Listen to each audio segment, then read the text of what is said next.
അദ്ദേഹത്തിനത് പ്രോഫിറ്റബിളായിട്ട് മുന്നോട്ട് കൊണ്ടുപോകാൻ പറ്റാത്തൊരു സാഹചര്യം വന്നു. അപ്പോൾ എന്നോട് ചോദിച്ചു എന്തുകൊണ്ടോ ഒന്ന് നടത്തി നോക്കിക്കൂടെ. അന്ന് പിന്നെ ചെറിയൊരു വർക്കിംഗ് ക്യാപിറ്റൽ മതിയായിരുന്നു. ഒരു ചെറിയ വർക്കിംഗ് ക്യാപിറ്റൽ കൊടുത്താൽ അദ്ദേഹം അതേ ആഗ്രഹിക്കുന്നുണ്ടായിരുന്നു. ജോലിയേക്കാൾ കൂടുതൽ ഓപ്പർച്യൂണിറ്റി നമുക്ക് ഹാർഡ് വർക്ക് ചെയ്ത് കഴിഞ്ഞാൽ അൺലിമിറ്റഡ് ആയിട്ടുള്ള ഓപ്പർച്യൂണിറ്റീസ് ബിസിനസ്സിൽ ഉണ്ടെന്നുള്ള നേരത്തെ മുതൽ പുറത്തു നിന്ന് തന്നെ ബിസിനസ്സിനെ കാണുമ്പോഴേ തോന്നിയിട്ടുണ്ട്. ഈ ഹോൾസെയിൽ ബിസിനസ്സിൽ എപ്പോഴും നമ്മുടെ പണം പുറത്തായിരിക്കുമല്ലോ, നമ്മൾ ക്രെഡിറ്റിലൊക്കെയാണല്ലോ ഓപ്പറേറ്റ് ചെയ്യുന്നത്. ഓക്സിജനുള്ള പേര് എങ്ങനെയാണ് ഓസോണുമായിട്ട് related? Ozone O3, oxygen O2 chemical അങ്ങനെയാണല്ലോ. അതെ അതെ, അങ്ങനെ ഒരു കണക്ഷനും കൂടെ ഉണ്ട്. ഈ ഒരു കാലഘട്ടത്തിൽ ഡിജിറ്റൽ മേഖലയിൽ ഒരുപാട് മാറ്റങ്ങൾ വന്നിട്ടുണ്ട്. ഇപ്പോഴും അത് ഇവോൾവ് ചെയ്തുകൊണ്ടിരിക്കുകയാണ്. അതെ, മാറ്റങ്ങൾ നമ്മൾ മനസ്സിലാക്കുകയും അത് നമ്മൾ അപ്ഡേറ്റ് ചെയ്യുകയും ചെയ്തുകൊണ്ടേയിരിക്കുന്നു. ഒരു വൺ മാൻ ഷോ ആയിട്ടായിരിക്കും അല്ലത് തുടങ്ങിയത്. ആൻഡ് ഇന്ന് വർക്ക്സ് ഒക്കെ കുറെ ഡെലിഗേറ്റ് ചെയ്ത് 100% ഡെലിഗേറ്റഡ് ആണ്. ഡെലിഗേറ്റ് ചെയ്ത് ഓഫീസിൽ ഏറ്റവും ഫ്രീ ആയിട്ടിരിക്കുന്നത് എന്നെ വിളിച്ചപ്പോൾ തന്നെ ഞാൻ കൃത്യമായിട്ട് സമയം ഞാൻ വെയിറ്റ് ചെയ്യായിരുന്നു. കാരണം എന്തുകൊണ്ടാണ് ദുൽഖർ സൽമാനെ ചൂസ് ചെയ്തത്? ഇവരൊരു യൂത്ത് ഐക്കണാണ്. പിന്നെ ഇത്തരം പ്രോഡക്റ്റുകളുമായി അദ്ദേഹത്തിന് നല്ല ബന്ധമുണ്ട്. പണ്ട് ആളുകൾ ഷോറൂമിൽ വന്ന് കാണുമ്പോഴായിരിക്കും ഒരു ഡിവൈസ് എന്താണെന്നോ അതിനെക്കുറിച്ച് മനസ്സിലാക്കണം. പക്ഷെ ഇന്ന് ഷോറൂമിൽ വരുന്നതിന് മുമ്പ് തന്നെ അതിനെക്കുറിച്ച് A to Z കാര്യങ്ങൾ അവർ പഠിച്ചിട്ട് അതിൻ്റെ ഫീച്ചേഴ്സും എല്ലാം നോക്കിയിട്ടായിരിക്കും വരുന്നത്. ശരിക്കും എന്തുകൊണ്ടാണ് അങ്ങനെയുള്ള പരാജയങ്ങൾ സംഭവിക്കുന്നത്?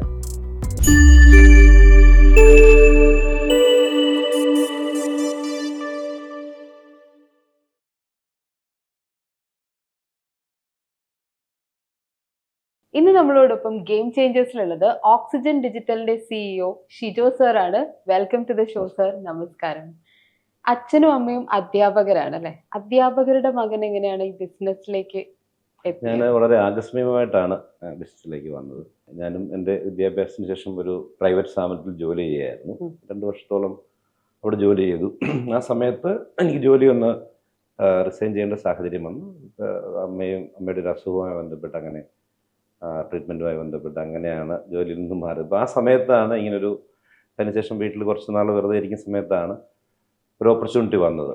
അപ്പോൾ അന്നൊരു സ്ഥാപനം അവിടെ ഉണ്ടായിരുന്നു, ഓസോൺ കമ്പ്യൂട്ടേഴ്സ് എന്നുള്ള പേരിൽ. അപ്പോൾ ആ സ്ഥാപനം നടത്തുന്ന ആ വ്യക്തി എനിക്ക് പരിചയമുള്ള ആളായിരുന്നു, നമ്മുടെ നാട്ടിൽ തന്നെയുള്ള ഒരാളായിരുന്നു. അപ്പോൾ അദ്ദേഹത്തിനത് പ്രോഫിറ്റബിളായിട്ട് മുന്നോട്ട് കൊണ്ടുപോകാൻ പറ്റാത്തൊരു സാഹചര്യം വന്നു. അപ്പോൾ എന്നോട് ചോദിച്ചു എന്തുകൊണ്ടോ ഒന്ന് നടത്തി നോക്കിക്കൂടെ, ഒന്ന് എക്സ്പെരിമെൻ്റ് നടത്തിക്കൂടെ എന്ന് ചോദിച്ചു. അങ്ങനെ ആ സ്ഥാപനം ഞാൻ ഏറ്റെടുക്കുകയും, ചെറിയൊരു സ്ഥാപനമാണ്, കാഞ്ഞിരപ്പള്ളിയിലായിരുന്നു അത്. അങ്ങനെയാണ് പിന്നീട് ബിസിനസ്സിലേക്ക് വരാൻ ഇടയായ സാഹചര്യം അതാണ്. പിന്നീട് അങ്ങനെ ഘട്ടം ഘട്ടമായിട്ടാണ് നമ്മളത് ഡെവലപ്പ് ചെയ്തത്. അപ്പൊ അന്ന് ഓസോൺ ഒരു സ്ഥാപനം ഏറ്റെടുക്കുമ്പോൾ അതൊരു റിസ്ക് പിടിച്ചൊരു കാര്യമായിരുന്നല്ലോ. എങ്ങനെയായിരുന്നു അന്ന് ഡീൽ ചെയ്തത്? അന്ന് പിന്നെ ചെറിയൊരു വർക്കിംഗ് ക്യാപിറ്റൽ മതിയായിരുന്നു. ഒരു ചെറിയ വർക്കിംഗ് ക്യാപിറ്റൽ കൊടുത്താൽ അദ്ദേഹം അതേ ആഗ്രഹിക്കുന്നുണ്ടായിരുന്നു. 40,000 റുപ്പീസ് മാത്രമായിരുന്നു അന്നത്തെ ഒരു മൂലധനമായിട്ട് ആവശ്യമുണ്ടായിരുന്നു. അപ്പോൾ അത് ഫാദറുമായി സംസാരിച്ച് അങ്ങനെ ആണത്, ആ പൈസ തന്നു. അങ്ങനെയാണ് നമ്മളത് തുടങ്ങിയത്. പക്ഷേ ബിസിനസ് എന്ന് പറയുമ്പോൾ നമ്മൾ ദൂരെ നിന്ന് ബിസിനസ്സിനെ നോക്കി കണ്ടിട്ടുണ്ടായിരുന്നു പണ്ട് തന്നെ, ബിസിനസ്സുകാരെയും ബിസിനസ് ചെയ്യുന്ന ആളുകളെയൊക്കെ.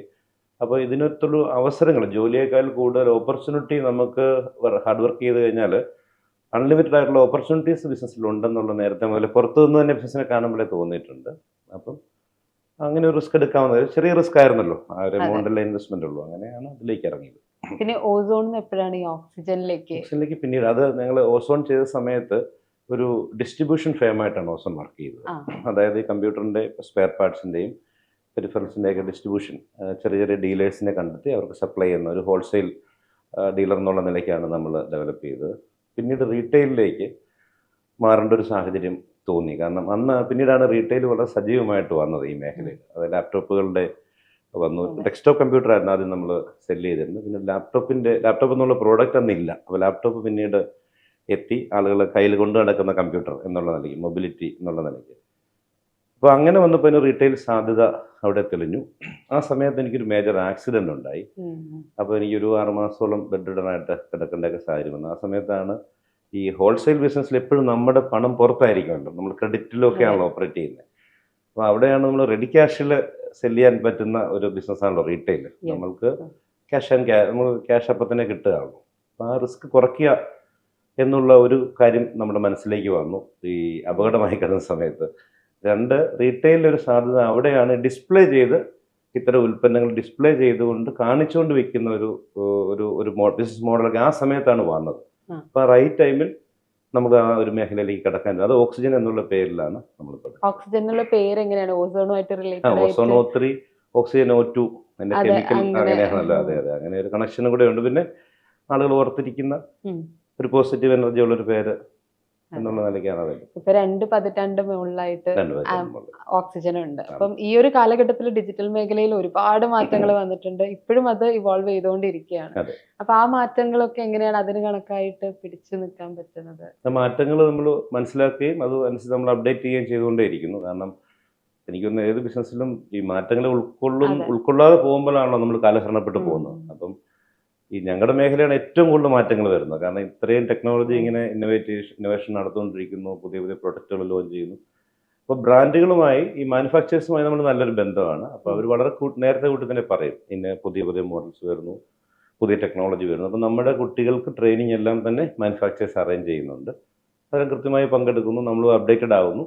അങ്ങനെ അതുകൊണ്ട് വളരെ രസകരമായി വളരെ വേഗതയുള്ളൊരു ബിസിനസ്സാണ്. ഇതിൽ ഒരിക്കലും നമുക്ക് ഒരേ കാര്യമല്ല നമ്മൾ ചെയ്യുന്നത്. ഓരോ ദിവസവും ഡിഫറെൻ്റ് ആയിട്ടുള്ള കാര്യങ്ങൾ ചെയ്യാനായിട്ട് പറ്റുന്നുണ്ട്. പിന്നെ ഇപ്പം ഓൺലൈനിലും ഈ ഒരു സെയിൽ ഒരുപാട് നടക്കുന്നുണ്ട്. ഇപ്പൊ തന്നെ നോക്കുകയാണെങ്കിൽ നമുക്ക് ഫ്ലിപ്കാർട്ടിലെ ബിഗ് ബില്യൺ ഡേ സെയിൽ, ആമസോണിലെ ഗ്രേറ്റ് ഇന്ത്യൻ സെയിൽ ഒക്കെ നടക്കുന്നുണ്ട്. അപ്പൊ എങ്ങനെയാണ് ഈ ഓൺലൈൻ ആയിട്ട് പിടിച്ചേക്കാൻ പറ്റുന്നത്? ഓൺലൈനിൽ നമ്മൾക്കും ഇ കൊമേഴ്സ് പ്ലാറ്റ്ഫോം ഉണ്ട്.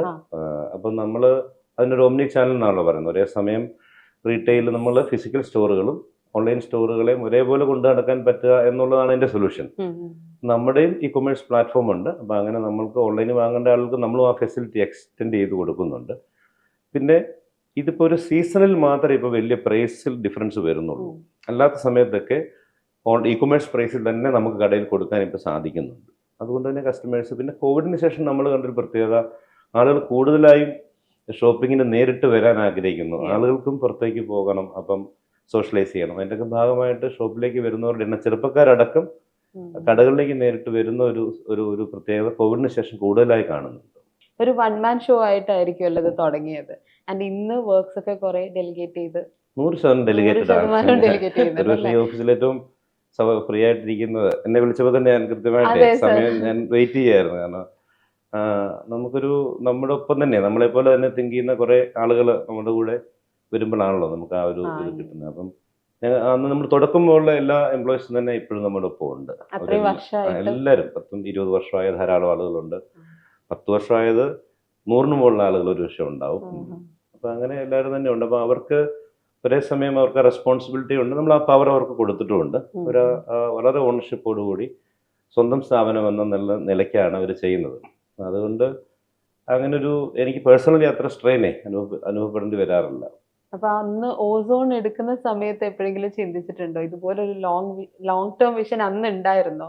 അതോ ഓരോ സ്റ്റേജിനനുസരിച്ചിട്ടാണ് നമ്മൾ പലപ്പോഴും നമ്മൾ കാണുന്ന പല ആളുകളെയും കാണുന്നു, അല്ലെങ്കിൽ വായിക്കുന്നു, ഇങ്ങനെയുള്ള അറിവിലൂടെയൊക്കെയാണ് ഇങ്ങനെ ഒരു സാധ്യത ഉണ്ടെന്ന് മനസ്സിലാക്കും. തുടക്കത്തിൽ അങ്ങനെ ഒന്നും ചിന്തിച്ചിരുന്നേ ഇല്ല.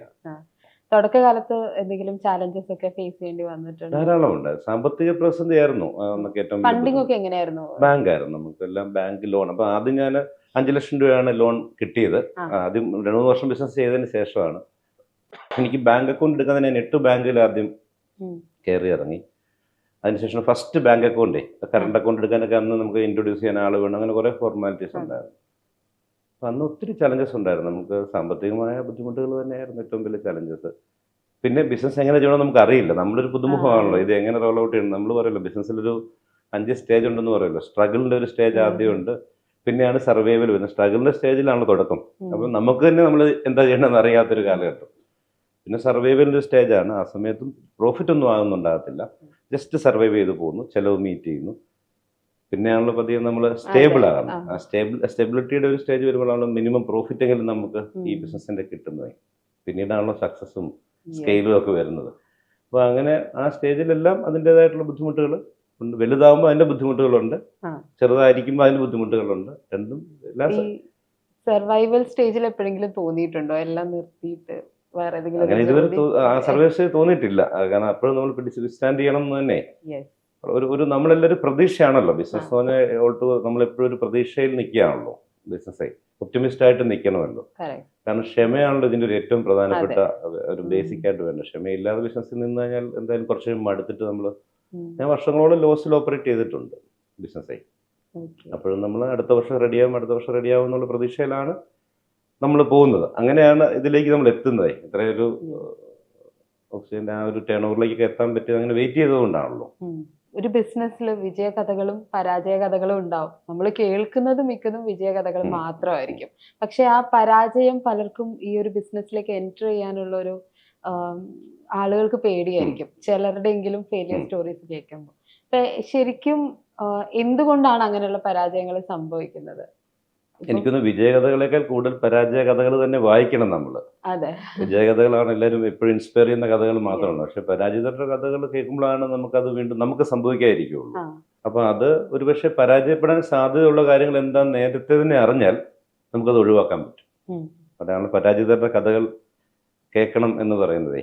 നമ്മൾക്ക് ആ ഒരു കുറെ റീസൺസ് കൊണ്ടാണല്ലോ ആ പർട്ടിക്കുലർ ബിസിനസ്സിൽ അയാൾ പരാജയപ്പെട്ടത്.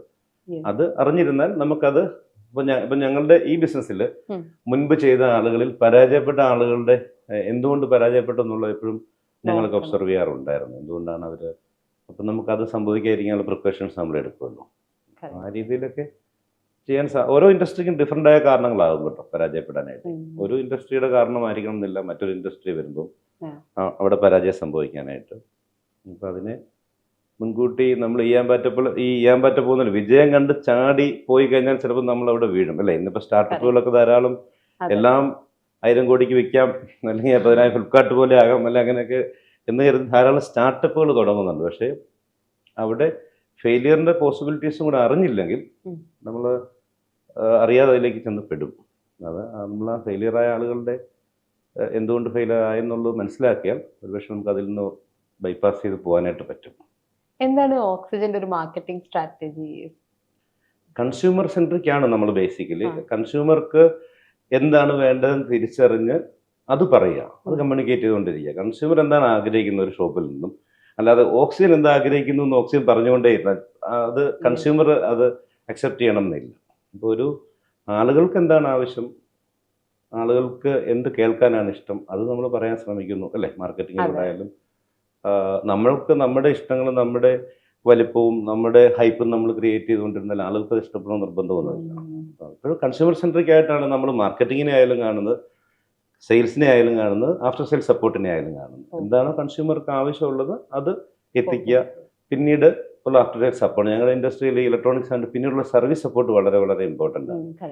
വിറ്റതിന് ശേഷമാണ് ബന്ധം തുടങ്ങുന്നത് നമ്മൾ. കാരണം അത് ഉപയോഗിക്കുന്നിടത്തോളം കാലം നമ്മളെ അപ്രോച്ച് ചെയ്യും കൺസ്യൂമർ. അപ്പം നമ്മൾ ക്ഷമയോടെ അവധാനതയോടുകൂടി വെയിറ്റ് ചെയ്യണം, അല്ല അവർക്ക് കൊണ്ട് സപ്പോർട്ട് കൊടുക്കും. ഇപ്പോൾ R&D പീരീഡിൽ ആക്ച്വലി മാനുഫാക്ചേഴ്സാണ് വാറണ്ടി കൊടുക്കുന്നെങ്കിൽ തന്നെയും ഞങ്ങൾ എപ്പോഴും അതിൻ്റെ ഒരു മീഡിയേറ്ററായിട്ട് വർക്ക് ചെയ്യാൻ ശ്രമിക്കാറുണ്ട്. ഓക്സിജൻ കെയർ എന്ന പേരിൽ ഒരു സർവീസ് സെൻ്റർ എല്ലാ ഷോറൂമിനോടനുബന്ധിച്ചും ഉണ്ട്. ഇപ്പോൾ ഈ ബിൽഡിങ്ങിൽ തന്നെ ഇതിന് മുകളിലത്തെ നിലയിൽ ഞങ്ങൾ വലിയൊരു ഏരിയ അതിനെ സർവീസിന് വേണ്ടി മാറ്റി വെച്ചിട്ടുണ്ട്.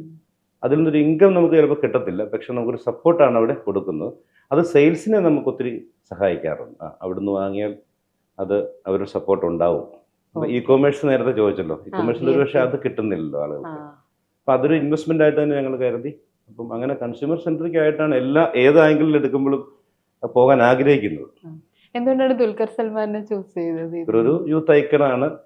പിന്നെ ഇത്തരം പ്രോഡക്റ്റുകളുമായി അദ്ദേഹത്തിന് നല്ല ബന്ധമുണ്ട്. നമ്മൾക്കറിയാവുന്ന കൂടുതൽ ടെക്നോളജി അല്ലെങ്കിൽ ലേറ്റസ്റ്റ് പ്രോഡക്ട്സ് അദ്ദേഹം അപ്ഡേറ്റഡ് ആണ്.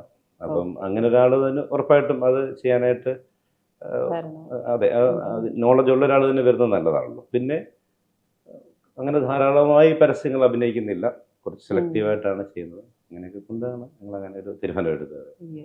നമ്മളിപ്പം പണ്ടത്തെ പോലെയല്ല. ഇപ്പൊ സാറിന് ഒരുപാട് വർഷത്തെ എക്സ്പീരിയൻസ് ഉണ്ട് ഈ ഒരു ഫീൽഡിൽ. അപ്പൊ പണ്ട് ആളുകൾ ഷോറൂമിൽ വന്ന് കാണുമ്പോഴായിരിക്കും ഒരു ഡിവൈസ് എന്താണെന്നോ അതിനെക്കുറിച്ച് മനസ്സിലാക്കുന്നത്. പക്ഷെ ഇന്ന് ഷോറൂമിൽ വരുന്നതിന് മുമ്പ് തന്നെ അതിനെക്കുറിച്ച് A to Z കാര്യങ്ങൾ അവർ പഠിച്ചിട്ട് അതിന്റെ ഫീച്ചേഴ്സും എല്ലാം നോക്കിയിട്ടായിരിക്കും വരുന്നത്. സോ അക്കോർഡിംഗ്ലി സ്റ്റാഫിനെയും ട്രെയിൻ ചെയ്യേണ്ട ആവശ്യമുണ്ട് അല്ലേ അവരുടെ. സോ അതിന് എന്തെങ്കിലുമൊക്കെ ഉറപ്പായിട്ടും ഞങ്ങൾ 2 രീതിയിൽ അത് നടക്കുന്നുണ്ട്. ഒന്ന് ഞാൻ പറഞ്ഞതുപോലെ മാനുഫാക്ചേഴ്സ് തന്നെ വരാനിരിക്കുന്ന പ്രൊഡക്റ്റിനെ കുറിച്ച് തന്നെ അഡ്വാൻസ് ആയിട്ട് ട്രെയിനിങ് കൊടുക്കുന്നുണ്ട്.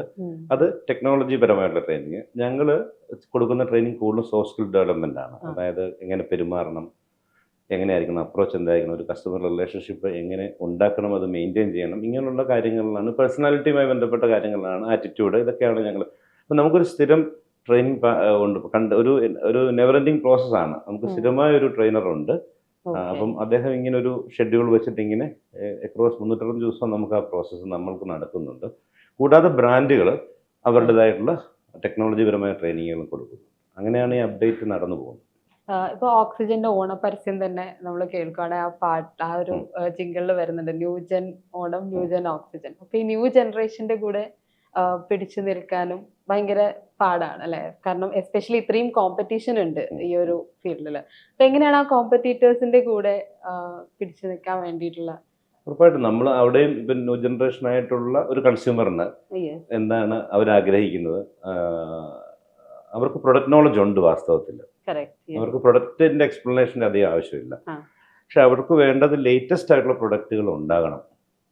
ചിലപ്പോൾ അവർ വാങ്ങില്ലായിരിക്കും അത്, പക്ഷെ അവർ എക്സ്പീരിയൻസ് ചെയ്യാൻ വരുമ്പോൾ ലേറ്റസ്റ്റ് പ്രോഡക്ട്സ് അടക്കമുള്ള ഒരു ഷോപ്പിനെ അവർ വാല്യൂ ചെയ്യുള്ളൂ. കാരണം അവരുടെ മനസ്സിൽ അവരുടെ ഒരു തോട്ട് പ്രോസസ്സിൽ വരുന്ന പ്രൊഡക്ട്സ് ഇവിടെ വരുമ്പോൾ കാണാൻ സാധിക്കണം. അപ്പം അത്തരം ട്രെൻഡി ആയിട്ടുള്ള പ്രൊഡക്ട്സുകൾ നമ്മൾ കൊണ്ടുവരുന്നു.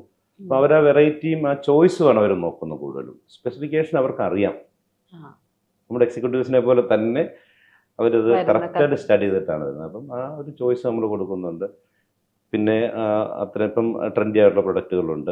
കുഞ്ഞു കുഞ്ഞു പ്രൊഡക്ട്സ് ആയിരിക്കും, അപ്പോൾ ആക്സസറീസ് ആയിരിക്കും, ഗാഡ്ജറ്റ്സ് ആയിരിക്കും. പക്ഷെ അതൊക്കെ അവൈലബിൾ ആക്കി കൊണ്ടുവരിക, അത് ഡിസ്പ്ലേ ചെയ്യാന്നുള്ളതാണ് ഞങ്ങളിപ്പോഴും അതിനുവേണ്ടി ശ്രമിക്കുന്നത്. ഇപ്പോൾ ഓരോ സ്റ്റേജസിലാണ് ഓക്സിജന്റെ ഓരോ ഡെവലപ്മെന്റിനെ കുറിച്ച് ആലോചിച്ചതും ഇന്ന് ഇവിടെ എത്തി നിൽക്കുന്നുണ്ട്. ഇന്ന് ഈ ഒരു സ്റ്റേജിൽ എത്തിയിട്ട് ഇനി വാട്ട് നെക്സ്റ്റ് എന്നുള്ളൊരു പ്ലാൻ ഉണ്ടോ? നമ്മൾ ഇതിൽ തന്നെ ഇനിയും കുറേ കൂടെ മുന്നോട്ട് പോകാനുണ്ട്. ഇനിയും കേരളത്തിൽ പല സ്ഥലത്തും നമ്മുടെ ഷോറൂം ഇല്ലാത്ത കുറേ സ്ഥലങ്ങളുണ്ട്. അപ്പോൾ അവിടേക്ക് നമ്മൾ എക്സ്പാൻഡ് ചെയ്ത് അവിടുത്തെ ആളുകളെയും കൂടെ സർവീസ് കൊടുക്കാനായിട്ട് എത്തേണ്ടതായിട്ടുണ്ട്. ഒരു താലൂക്ക് ലെവലിലൊക്കെ ഇന്ന് സാധ്യതകളുണ്ട് ഇതുപോലുള്ള ഷോറൂമുകൾക്ക്. ഞങ്ങളിപ്പം പ്രധാന ജില്ലാ ആസ്ഥാനങ്ങളിലൊക്കെയാണ് കൂടുതൽ ഷോറൂംസ്. ഇപ്പം 42 ഷോറൂംസ് ആണ് ഇവിടെ തന്നെ. ധാരാളം സാധ്യത മുന്നോട്ടുണ്ട്. പിന്നെ പ്രോഡക്റ്റ് ഡൈവേഴ്സിഫിക്കേഷൻ ഞങ്ങൾ തുടർച്ചയായിട്ട് ചെയ്തുകൊണ്ടിരിക്കുന്നുണ്ടല്ലോ. നമ്മൾ ആദ്യം ഡെസ്ക്ടോപ്പ് PC ആയിരുന്നു ഞങ്ങൾ വിറ്റിരുന്നത്. പിന്നീട് സ്മാർട്ട് ഫോണിലേക്ക് വന്നു. പിന്നെ ഹോം അപ്ലയൻസിലേക്ക്, എൻ്റയർ ഹോം അപ്ലയൻസ് റേഞ്ചിലേക്ക് വന്നു. ഇനി നാളുകളിൽ ടെക്നോളജി പരമായിട്ടുള്ള അഡ്വാൻസ് ആയിട്ടുള്ള റോബോട്ട്സ് വരാം, അല്ലെങ്കിൽ അങ്ങനെ AI ഓറിയൻറ്റഡ് ആയിട്ടുള്ള ഡിവൈസുകൾ, ആർട്ടിഫിഷ്യൽ ഇൻ്റലിജൻസ് അധിഷ്ഠിതമായിട്ടുള്ള ധാരാളം പ്രൊഡക്റ്റുകൾ വരാനിരിക്കുന്നു. അതൊക്കെ R&Dയിൽ പല രാജ്യങ്ങളിലായിട്ടത് ഒരുങ്ങുന്നുണ്ടല്ലോ. ഇത്തരം പ്രൊഡക്റ്റുകളൊക്കെ ഏത് ടെക്നോളജി പ്രൊഡക്റ്റ് വന്നാലും ചെയ്യാനായിട്ട് പറ്റുന്നൊരു പ്ലാറ്റ്ഫോമായിട്ട് ഓക്സിജൻ ഇരിക്കുക തയ്യാറെടുത്ത്. അതാണ് ഞങ്ങൾ എപ്പോഴും അപ്ഡേറ്റ് ചെയ്തുകൊണ്ടിരിക്കുന്നത്. സ്റ്റാർട്ടിംഗ് തൊട്ട് ഇന്ന് വരെ ഫോളോ ചെയ്യുന്ന ഒരു ബിസിനസ് എത്തിക്സ് എന്താണ്? ഒന്ന്, നമ്മൾ ട്രാൻസ്പെറൻസിയാണ്. ഞങ്ങളെ സംബന്ധിച്ച് ലാഭം കുറഞ്ഞാലും അക്കൗണ്ടഡ് തുടങ്ങിയ അന്ന് മുതൽ ഇന്ന് വരെ അക്കൗണ്ടഡ് അല്ലാതെ ഒരു പ്രൊഡക്റ്റുകളും നമ്മൾ അന്നൊക്കെ വിത്തൗട്ട് ബില്ലൊക്കെ പണ്ടൊക്കെ ഉണ്ടായിരുന്നല്ലോ, പണ്ടത്തെ കാലത്ത് ഗ്രേ മാർക്കറ്റൊക്കെ ഉണ്ട്. പക്ഷെ അപ്പോഴും നമ്മൾക്ക് വിത്ത് ബില്ലിൽ മാത്രമേ നമ്മൾ ബിസിനസ് ചെയ്തിട്ടുള്ളൂ. ഇപ്പം പിന്നെ എല്ലാം ഓൾറെഡി എല്ലാവരും അങ്ങനെ തന്നെയാണ്, ഇൻഡസ്ട്രിയിൽ എല്ലാവരും അങ്ങനെ തന്നെയാണ് ചെയ്യുന്നത്. പിന്നെ ട്രാൻസ്പെറൻസി ടു ദ കസ്റ്റമർ. നമ്മൾ കസ്റ്റമറോട് എന്താണ് കമ്മിറ്റ് ചെയ്യുന്നത് അത് കൊടുത്തിരിക്കണം. അത് ഉൽപ്പന്നമാകട്ടെ സേവനമാകട്ടെ. ആ ട്രാൻസ്പെറൻസി. പിന്നെ ട്രാൻസ്പെറൻസി ടു ദ എംപ്ലോയീസ്. നമ്മുടെ ഒപ്പം നിൽക്കുന്നവരോട് നമ്മൾ ട്രാൻസ്പെറൻ്റ് ആയിട്ട് അവരോട് എന്താണ് നമ്മൾ പറയുന്ന കാര്യങ്ങൾ, അല്ലെങ്കിൽ അവർക്ക് കൊടുക്കുന്ന ഹോപ്പ് നമ്മൾ ഫുൾഫിൽ ചെയ്യാനായിട്ട് സാധിക്കുന്നത്. ഇങ്ങനെ അത് ആ സുതാര്യമായിട്ട് ബിസിനസ്സിനകത്ത് നമ്മൾ സുതാര്യത കീപ്പ് ചെയ്യുക എന്നുള്ളതാണ് ഏറ്റവും പ്രധാനം. അന്ന് ഇന്ന് നമ്മൾ ട്രൈ ചെയ്തിട്ടുള്ളൊരു കാര്യം അതാണ്. ഒരു ബിസിനസ് സ്റ്റാർട്ട് ചെയ്യാന്ന് പറയുന്നത് ഒരു റിസ്ക് ആണ്. അതിനിടയിൽ സാറിന് 2 അപകടങ്ങൾ ഉണ്ടായിട്ടുണ്ട് അല്ലേ? അപ്പൊ അങ്ങനെയാണ് അതൊക്കെ തരണം ചെയ്ത് വാസ്തവത്തിൽ അതെല്ലാം പോസിറ്റീവായിട്ട് പിന്നീട് മാറി എന്നുള്ള. ഞാൻ എൻ്റെ ആദ്യത്തെ ആക്സിഡൻ്റാണ് ഓക്സിജൻ എന്നുള്ള സ്ഥാപനം പിറവിയെടുത്തത്. ഇല്ലെങ്കിൽ ഒരു പക്ഷേ നമ്മൾ തമ്മിൽ ഇന്ന് അല്ലേ ഇവിടെ നിന്ന് സംസാരിക്കാൻ ഇടയില്ലല്ലോ. അപ്പം ഞാൻ ആ ഡിസ്ട്രിബ്യൂഷൻ ഫേമുമായിട്ട് അങ്ങനെ തന്നെ കംഫർട്ടായിട്ട് അങ്ങനെ പോയേനെ, ഹോൾസെയിലിങ്ങുമായിട്ട്. ഇതൊരു റീറ്റെയിൽ തുടങ്ങണം എന്നുള്ള ഒരു തോന്നൽ ഉണ്ടായത് ഞാൻ അങ്ങനെ ആക്സിഡൻ്റായി കിടക്കുന്ന സമയത്താണ്. ആ സാധ്യതകളൊക്കെ ചിന്തിക്കുന്നു, പിന്നെ ആ റിസ്ക് ഫാക്ടർ കുറയ്ക്കണം എന്നൊക്കെ ഉള്ള ചിന്ത. രണ്ടാമത്തെ കാര്യം, നമ്മുടെ ജീവനക്കാരാണ് ഏറ്റവും പ്രധാനം എന്ന് നമ്മൾ തിരിച്ചറിഞ്ഞു. അപ്പോഴാണ് അത് ഞാൻ എന്ന് പറയുന്ന ആളല്ല, ഇത് ഒരു ടീമാണ് ഇത് നടത്തേണ്ടത്. ടീം ഇത് നടത്തുമ്പോൾ ഇവിടെ സിസ്റ്റവും പ്രോസസ്സും വേണം. വെറുതെ നമ്മൾ ടീം നടത്തുമെന്ന് പറഞ്ഞ് കുറേ ആളുകളെ എംപ്ലോയ് ചെയ്തിട്ട് കാര്യമില്ല. അവർക്ക് പ്രോപ്പറായിട്ട് ഓപ്പറേറ്റ് ചെയ്യാൻ പറ്റുന്ന ഒരു സിസ്റ്റം, ഒരു പ്രോസസ്സ് ഇവിടെ ഇംപ്ലിമെൻറ്റ് ചെയ്യണം. അതിന് സോഫ്റ്റ്വെയറുകൾ നമ്മൾ വാങ്ങേണ്ടി വരും, ഓട്ടോമേഷൻ നമ്മൾ നടത്തേണ്ടി വരും, ബിസിനസ് ഓട്ടോമേഷൻ. അപ്പോൾ ഇതെല്ലാം ഒരുപക്ഷെ എൻ്റെ അസാന്നിധ്യത്തിലും ഈ ബിസിനസ് ഞാൻ ഉള്ളതിനേക്കാൾ നന്നായിട്ട് പോകണം എന്നുള്ള ചിന്ത കൊണ്ടാണ് ഈ സിസ്റ്റം പ്രോസസ്സും ഇതെല്ലാം നമ്മൾ നടപ്പാക്കിയത്. പിന്നെ ആളുകൾ വിശ്വസിക്കുന്നതിനകത്തുള്ളൊരു മനസ്സ്. 100-ൽ നമ്മൾ 100ആയിട്ടാണ് വിശ്വസിക്കുന്നത്, 99 അല്ല നമ്മൾ ടീമിനെ വിശ്വസിക്കുന്നത്. അപ്പോൾ അതുകൊണ്ടാണ് നമുക്ക് റിസ്കുകൾ എടുക്കാനും മുന്നോട്ട് പോകാനും സ്കെയിലപ്പ് ചെയ്യാനും ഒക്കെ സാധിച്ചത്. നമ്മൾ ഇവരിൽ എനിക്ക് തന്നെ ചെയ്യുന്നതിന് വളരെ പരിമിതിയുള്ളൊരു മനുഷ്യനാണ് ഞാൻ. ഒത്തിരി പരിമിതികളുള്ള ഒരാളാണ്. അപ്പം ഒരു ടീമായിട്ട് ഞങ്ങൾ വരുമ്പോഴാണ് നമുക്ക് ആ ശക്തി കിട്ടുന്നത് അല്ലേ. അപ്പോൾ അതൊക്കെ ഈ അപകടം കൊണ്ടാണ് ഈ റിയലൈസേഷൻസ് എല്ലാം ഉണ്ടായത്. ഈ തിരിച്ചറിവുകളെല്ലാം ആക്സിഡൻറ്റ് ഉണ്ടായില്ലായിരുന്നെങ്കിൽ ഒരു ടിപ്പിക്കലി ഒരു സാധാരണ ഒരു ബിസിനസ്സുകാർ ചെയ്യുന്ന രീതിയിൽ ഒരു ഷോപ്പൊക്കെ ആയിട്ട് അങ്ങനെ അങ്ങ് പോകാൻ സാധ്യത ഉണ്ടായിരുന്നു. അപ്പം ഒരു എന്താ പറയുക, ഒരു നമുക്ക് വന്നൊരു വെല്ലുവിളിയെ വാസ്തവത്തിൽ എനിക്കിതൊരു അവസരമായിട്ടാണ് മാറിയത്, ഒരു ഓപ്പർച്യൂണിറ്റി ആയിട്ടാണ് മാറിയത്. ഞാനതുകൊണ്ട് അതെ അതെ അപ്പോൾ അതുകൊണ്ട് ഞാനത് വളരെ എന്താ പറയുന്ന ഒരു പോസിറ്റീവായിട്ട് കാണുന്നു. അപകടം ഉണ്ടായതല്ല, അതിനുശേഷം നമുക്ക് വന്ന മാറ്റങ്ങൾ, ചിന്താഗതിയിൽ വന്ന മാറ്റങ്ങൾ. ഇപ്പൊ ടീമിന്റെ കാര്യം പറഞ്ഞപ്പോഴാ ആദ്യം ഒരു വൺ മാൻ ഷോ ആയിട്ട് തുടങ്ങി എന്ന് പറഞ്ഞു. പല ബിസിനസ്സുകാർക്കും വെച്ചാൽ നമ്മള് ഇന്ന് സക്സസ് സ്റ്റോറി ആവാത്ത ചിലർക്ക് പറ്റുന്ന ഒരു പ്രശ്നം എന്നും അതൊരു വൺ മാൻ ഷോ ആയിട്ട് തന്നെ കൊണ്ടുപോകാന്നുള്ളതായിരിക്കും അല്ലെ. അവരോട് സാറിന് എന്താണ്, അങ്ങനെയുള്ള ആളുകളോട് എന്താണ് പറയാ? ശരിക്കും ഒരിക്കലും നമ്മൾ ഇന്ന് ബിസിനസ്സിൽ നമ്മൾ നേരത്തെ പറഞ്ഞല്ലോ, ഒരു സക്സസ് എന്ന് പറഞ്ഞ ഒരു സ്റ്റേജ് വരെ വേണേൽ നമുക്ക് വൺ മാൻ ഷോ ആയിട്ട് പോകാൻ പറ്റും. അതായത് ഞാനൊരു ഷോപ്പ് തുടങ്ങുന്നു, ആ ഷോപ്പ് പ്രോഫിറ്റബിൾ ആകുന്നു, അതിൽ അത്യാവശ്യം വരുമാനം കിട്ടുന്നു, ഞാനൊരു വീട് വെക്കുന്നു, അത്യാവശ്യം സംഭവങ്ങളൊക്കെ ആകുന്നു, ഇങ്ങനെ നല്ലൊരു കാർ മേടിക്കും. ഇതുവരെ സക്സസ് എന്ന് പറഞ്ഞൊരു കാറ്റഗറി. അത് കഴിഞ്ഞ് നമ്മൾ അടുത്ത സ്കെയിലപ്പ് ആണല്ലോ. ഈ സക്സസ് നമുക്ക് ലോങ് ടൈം ആയിട്ട് പിടിച്ചു നിർത്താൻ പറ്റില്ല, ഒരു ചെറിയ ലെവലിൽ. അപ്പോൾ അതിനെ സ്കെയിലപ്പ് ചെയ്തെങ്കിൽ മാത്രമായിരിക്കും ഭാവിയിൽ വരാൻ പോകുന്ന വെല്ലുവിളികളെ നേരിടണമെങ്കിൽ സ്കെയിലപ്പ് ചെയ്തൊരു ബിസിനസ്സിനെ പറ്റുള്ളൂ. അപ്പോൾ സ്കെയിലപ്പ് ചെയ്യണമെങ്കിൽ എന്ത് വേണം, നമുക്ക് തനിയെ ചെയ്യാൻ പറ്റില്ല. ഞാനിരുന്ന് ചെയ്യുന്ന ആള്, ഞാൻ തന്നെ എല്ലാ കസ്റ്റമറെ ഹാൻഡിൽ ചെയ്യുന്നു, ഞാൻ തന്നെ അതിന് മുഴുവൻ കാര്യങ്ങളും 360 ഡിഗ്രിയിൽ ഞാൻ തന്നെ ഇൻവോൾവ് ചെയ്യുന്നുള്ള ഒരു ഷോപ്പിൽ എനിക്ക് ചെയ്യാൻ പറ്റും. പക്ഷെ എനിക്ക് 5 ഷോപ്പായി കഴിയുമ്പോൾ ചെയ്യാൻ പറ്റില്ല, 5 ഷോപ്പിൽ പോകാൻ പറ്റില്ലല്ലോ. അപ്പം ഈ പ്രൊമോട്ടർ അല്ലെങ്കിൽ തുടങ്ങുന്ന ആൾ എന്നുള്ളത് വിട്ടിട്ട് ഒരു ടീമും പിന്നെ ഒരു സിസ്റ്റം പ്രോസസ്സും ഉണ്ടായാൽ നമുക്ക് സ്കെയിലപ്പ് ചെയ്യാൻ പറ്റും. അപ്പോൾ ആരൊക്കെയാണോ ബിസിനസ്സിനെ സ്കെയിലപ്പ് ചെയ്യാൻ ആഗ്രഹിക്കുന്നത് അവർ ടീമിൽ തന്നെ ആശ്രയിക്കണം, തന്നെ ആശ്രയിക്കരുത്, ടീമിനെ ആശ്രയിക്കണം. ടീമിന് പക്ഷേ വർക്ക് ചെയ്യാനുള്ള ഒരു എൻവയോൺമെൻറ്റ് നമ്മൾ ഉണ്ടാക്കി കൊടുക്കണം. അവർക്ക് ഇപ്പോഴത്തെ കാലത്ത് പുതിയ ജനറേഷൻ ആളുകളെ വർക്ക് ചെയ്യാനായിട്ട് അവർ പലതും നോക്കും അല്ലേ. അവർ വർക്ക് ചെയ്യുന്ന ഇപ്പം ഈ ഓഫീസ് തന്നെ നമ്മളിങ്ങനെ സെറ്റ് ചെയ്തിരിക്കുന്നത് അവർ കംഫർട്ടബിൾ ആയിട്ട് വർക്ക് ചെയ്യാനായിട്ടാണ്. ഇവർക്ക് വേണമെങ്കിൽ കുറച്ചുകൂടെ ചെറിയ ഓഫീസ് സ്പേസിലിരുന്നും വർക്ക് ചെയ്യാൻ വരും, പക്ഷെ അവർ കംഫർട്ടബിൾ ആവണമെന്നില്ല. പ്രൊഡക്ടിവിറ്റി അപ്പോൾ അവർ കംഫർട്ടബിൾ ആയിട്ടിരിക്കുക. ഇന്ന് നമ്മൾ പറയുമല്ലോ, ആളുകൾ ഓണാഘോഷത്തിന്റെ സെൽഫി, ഓഫീസിലെ സെൽഫി എടുത്ത് പോസ്റ്റ് ചെയ്യുന്നത് പോലും നല്ലൊരു അറ്റ്മോസ്ഫിയറിലായിരിക്കണമെന്ന് പറയപ്പെടുന്ന ഒരു കാലഘട്ടമാണ് അല്ലേ. ആംബിയൻസ് നോക്കും, വർക്കിംഗ് കൾച്ചർ നോക്കും, അവർക്ക് അപ്രീസിയേഷൻ ഉണ്ടോ എന്ന് നോക്കും, റിവാർഡ്സ് ആൻഡ് റെക്കഗ്നിഷൻ അവർക്ക് കിട്ടുന്നുണ്ടോ എന്ന് നോക്കും, അവരെ ഏൽപ്പിക്കുന്ന ജോലിയിലൂടെ അവരെന്തെങ്കിലും പഠിക്കും, ലേണിംഗ് അവിടെ നടക്കുന്നുണ്ടോ എന്ന് നോക്കും. ഇതെല്ലാം കൊടുക്കുമ്പോഴേ ഈ പുതിയ തലമുറയിൽപ്പെട്ട ഒരു എംപ്ലോയി ആ സ്ഥാപനത്തിൽ നിൽക്കുകയുള്ളൂ. ആളുകൾ പൊതുവെ പറയുന്നൊരു പരാതിയാണ് ആളുകളുടെ റിട്ടൻഷൻ ഇല്ല അല്ലേ, ഭയങ്കരമായിട്ട് കൂടുതലാണ്. അപ്പം ഈ പുതിയ ആളുകളാരും നിൽക്കുന്നില്ല. പക്ഷെ എനിക്ക് തോന്നുന്നത് അവർക്ക് വേണ്ട കാര്യങ്ങൾ നമ്മൾ പ്രൊവൈഡ് ചെയ്ത് കഴിഞ്ഞാൽ അവർ ശക്തമായിട്ട് നമ്മളോട് നിൽക്കും. അതിനകത്ത് ജനറേഷൻ ഡിഫറൻസ് ഒന്നുമില്ല. ഇത് ലോയൽറ്റി എന്നൊക്കെ പറയുന്നത് നമ്മൾ ശമ്പളം കൊടുക്കുന്നു എന്ന് കരുതി ഒരാൾ നമ്മൾ ലോയലായി നിൽക്കണമെന്നില്ലല്ലോ. അവർക്ക് എല്ലാം നമ്മൾ കൊടുക്കണം. അവരുടെ ആ ഒരു പേഴ്സണാലിറ്റി ഡെവലപ്മെന്റിനും അവരുടെ പ്രൊഫഷണൽ ഗ്രോത്തിലും ഒക്കെ നമ്മൾ പങ്കാളിയാകുന്നുണ്ടെങ്കിൽ അവരിവിടെ കണ്ടിന്യൂ ചെയ്യേണ്ട ആവശ്യമുള്ളൂ. അല്ലാത്ത ലോയൽറ്റി അടിമത്തമാണല്ലോ അല്ലേ. അപ്പൊ അത് തിരിച്ചറിയുക എന്നുള്ളത് ഒരു എംപ്ലോയറുടെ ഒരു കടമയാണ്. ഈ പുതിയ കാലഘട്ടത്തിൽ നമ്മുടെ ഗ്രേറ്റ് ഗ്രാൻഡ് ഫാദേഴ്സ് ജോലി ചെയ്തിരുന്നത് ബേസിക് നീഡിന് വേണ്ടിയിട്ടായിരുന്നല്ലോ. ഏതാ പാർപ്പിടം, ഇതായിരുന്നു. നമ്മുടെ പേരൻസ് ആയപ്പോഴത്തേനും കുറച്ചുകൂടെ ലൈഫിൽ അതൊക്കെ അവർക്ക് കിട്ടി, കുറച്ചുകൂടെ ഒരു ലിവിങ് സ്റ്റാൻഡേർഡ് മെച്ചപ്പെടുത്തുക എന്നുള്ള ഒരു ഇതിലേക്ക്. പക്ഷെ പുതിയ കാലഘട്ടത്തിൽ സ്റ്റാൻഡേർഡ് ഓഫ് ലിവിങ് അല്ല, ക്വാളിറ്റി ഓഫ് ലൈഫാണ് അവർ നോക്കുന്നത്. ഇപ്പോൾ ക്വാളിറ്റി ഓഫ് ലൈഫിൽ പ്രൊഫഷൻ്റെ ക്വാളിറ്റി നോക്കുക അവർ. അപ്പോൾ അതിൽ കമ്പയർ ചെയ്യും അവർ എംപ്ലോയീസിനെ തമ്മിൽ അല്ലേ. ബെറ്റർ പ്ലേസിൽ അവർ പോകും സ്വാഭാവികമായിട്ട്. അപ്പം നമ്മളതെങ്ങനെ കൊടുക്കാൻ പറ്റും എന്നുള്ളതാണ്. കൊടുത്തു കഴിഞ്ഞാൽ അവരുണ്ടാവും നമ്മളോടൊപ്പം, അവർ ഓണർഷിപ്പ്. ഞാൻ മനസ്സിലാക്കുന്നത് പുതിയ ജനറേഷനിൽപ്പെട്ട കുട്ടികൾ ഭയങ്കര മിടുക്കരാണ്. അവർ ജോലി സമയത്ത് വളരെ ഇൻ്റലിജൻ്റ് ആണ്, വളരെ ഫാസ്റ്റ് ലേണേഴ്സാണ്, ഫാസ്റ്റായിട്ട് കാര്യങ്ങൾ എക്സിക്യൂട്ട് ചെയ്യുന്നവരാണ്, എന്നാൽ സൈലൻ്റ് ആണ്. അവരതിൻ്റെ ഒരു ഞാനാണത് ചെയ്തത് എന്നുള്ളതിൻ്റെ മൈലേജ് എടുക്കാനൊന്നും അവർ ചെയ്ത് അവർ ഓപ്പറേറ്റ് ചെയ്തിട്ടോട്ട് പോകും. അത്ര മിടുക്കരാണ് പുതിയ ജനറേഷൻ, എൻ്റെ എക്സ്പീരിയൻസ് കേട്ടോ. അപ്പം അവർക്ക് വേണ്ടത് അവരെ തിരിച്ചറിഞ്ഞ് കൊടുക്കാൻ സാധിച്ചാൽ നിൽക്കും. അപ്പോൾ ഇപ്പം ഞാൻ ഈ മുമ്പേ പറഞ്ഞ സ്കെയിലപ്പ് ചെയ്യുന്ന ടീം വേണം. ഇപ്പം ടീമിനെ കുറിച്ച് പറയുമ്പോൾ പലരും കേരളത്തിൽ എംപ്ലോയേഴ്സ് പറയുന്നതാണ് ടീം നിൽക്കുന്നില്ല, എൻ്റെ ടീം നമ്മളോട് സഹകരിക്കുന്നില്ല, നമ്മൾ പറയുന്നത് ലോയൽറ്റി ഇല്ല, ഇതൊക്കെയാണല്ലോ കംപ്ലയിൻസ്. പക്ഷെ അത് അവർക്ക് കൊടുക്കേണ്ടത് കൊടുത്തു കഴിഞ്ഞാൽ വളരെ ലോയലായിട്ട്, വളരെ ഡെഡിക്കേറ്റഡ് ആയിട്ട്, കമ്മിറ്റഡ് ആയിട്ട് അവർ നിൽക്കും. പുറത്തേക്കുള്ള ചാൻസ് വന്നിട്ടൊക്കെ പോകാത്ത ഒത്തിരി പേര് നമ്മുടെ ഒപ്പം ഉണ്ട് യങ്സ്റ്റേഴ്സ്. അവർ ചിലപ്പോൾ സാലറി ഇരട്ടിയോ 3 ഇരട്ടിയോ കിട്ടുമായിരിക്കും, പക്ഷെ അവർ ഈ പറഞ്ഞ ക്വാളിറ്റി ചിലപ്പോൾ അവർ അതിനകത്ത് ഒരു ആശങ്ക ഉണ്ടാവും അവിടെ പോയിട്ടേ. അവർക്ക് കിട്ടുന്ന റെസ്പെക്ട്, പരിഗണന, ഇതൊക്കെ പ്രധാനമാണല്ലോ. ആഫ്റ്റർ ഓൾ എല്ലാവർക്കും ഹാപ്പി ആയിരിക്കണം, ഹാപ്പിനെസ് ആണല്ലോ നമ്മൾ കൊടുക്കുന്നത്.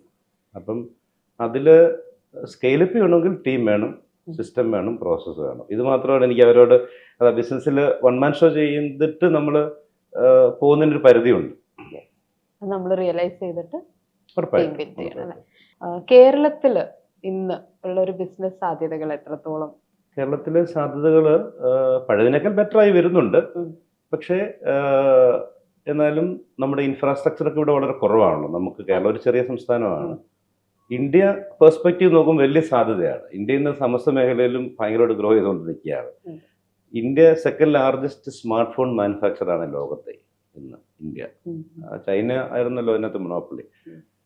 ഇന്ത്യ ഒന്നും ഇല്ലായിരുന്നു സ്മാർട്ട് ഫോൺ മാനുഫാക്ചറിങ്. പക്ഷേ ഇന്ന് ഇന്ത്യയാണ് second largest smart phone manufacturer. ഇന്ത്യക്കാർ ഇന്ന് യൂസ് ചെയ്യുന്ന സ്മാർട്ട് ഫോണുകളിൽ 97% ഇന്ത്യ തന്നെ നിർമ്മിക്കുന്നതാണ്. അപ്പോൾ അത്രയും നമ്മൾ മാനുഫാക്ചറിങ് ലെവലിൽ വളർന്നുകൊണ്ടിരിക്കുകയാണ്. എനിക്ക് തോന്നുന്നത് എല്ലാ ഇൻഡസ്ട്രിയിലും, ഓട്ടോമൊബൈൽ ആകട്ടെ, ഇലക്ട്രോണിക്സ് ആകട്ടെ, സമസ്ത മേഖലകളിലും ഇന്ത്യ പെർസ്പെക്റ്റീവിൽ വലിയ ഗ്രോത്ത് ഉണ്ട്. പക്ഷെ ആ ഒരു ഗ്രോത്ത് കേരളത്തിൽ നമുക്ക് കാണാനായിട്ടില്ല. ഒരുപക്ഷെ അടിസ്ഥാന സൗകര്യങ്ങളുടെ കുറവും വിഭവശേഷികൾ ഇവിടെ കുറവാണല്ലോ, ലാൻഡ് കുറവാണ്, അങ്ങനത്തെ കാരണങ്ങളൊക്കെ ഉണ്ടാകും. പൊളിറ്റിക്കലായിട്ടും മറ്റു രീതിയിലുള്ള പ്രശ്നങ്ങളൊക്കെ ആകാം. എന്തായാലും ഇന്ത്യ ഒന്ന് നോക്കുന്ന സമയത്ത് ഭയങ്കരമായ ഗ്രോത്ത്. ഞങ്ങളുടെ ഇൻഡസ്ട്രി പ്രത്യേകിച്ച് ഇപ്പോൾ ആപ്പിൾ തന്നെ, ആപ്പിളാണ് ഇതിനകത്ത് ഏറ്റവും വലിയ കമ്പനി നമ്മുടെ ഇൻഡസ്ട്രിയിൽ. ആപ്പിളിൻ്റെ ഏറ്റവും വലിയ ഫാക്ടറി ഇന്ത്യയിലാണ് ഇപ്പോൾ വരുന്നത്.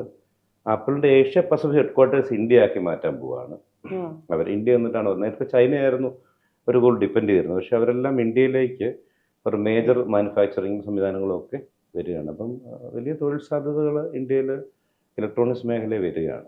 ഉറപ്പായിട്ട് സാധ്യതകളുണ്ട്. പിന്നെ നമ്മൾ കേരളത്തെക്കുറിച്ചൊരു നെഗറ്റീവ് ബ്രാൻഡിങ് ഉണ്ടല്ലോ, അതിന് ഘട്ടം ഘട്ടമായിട്ട് മാറി വരണം. എല്ലാവരും അതിന് ശ്രമിക്കുന്നുണ്ട് കേട്ടോ. നമ്മുടെ ആളുകളെല്ലാം കുറേ മാറിയിട്ടുണ്ട് ആ നെഗറ്റീവ് ബ്രാൻഡിങ്ങിൽ നിന്ന് മാറ്റിയെടുക്കാനായിട്ട്. ഇവിടെ വ്യവസായ സൗഹൃദമല്ല എന്നൊരു ഫീലിംഗ് പണ്ട് മുതലേ ഇവിടെ ക്രിയേറ്റ് ചെയ്യപ്പെട്ടിട്ടുണ്ടല്ലോ. അത് മാറ്റാനുള്ള ശ്രമം നടക്കുന്നുണ്ട്. ഞാൻ അതിനൊക്കെ പോസിറ്റീവായിട്ട് തന്നെ കാണുന്നു, എല്ലാത്തിനും പോസിറ്റീവായിട്ട് കാണുന്നു. ഇനി ബിസിനസ് തുടങ്ങാനിരിക്കുന്ന ഒരു ന്യൂ ജനറേഷൻ ആൾക്കാരെ കുറിച്ച് സാർ ഒരുപാട് സംസാരിച്ചിട്ടുണ്ട്. അപ്പം അവരിനി ഒരാൾ ബിസിനസ്സിലേക്ക് എൻറ്റർ ചെയ്യുകയാണെങ്കിൽ എന്ത് അഡ്വൈസ് ആയിരിക്കും കൊടുക്കാൻ?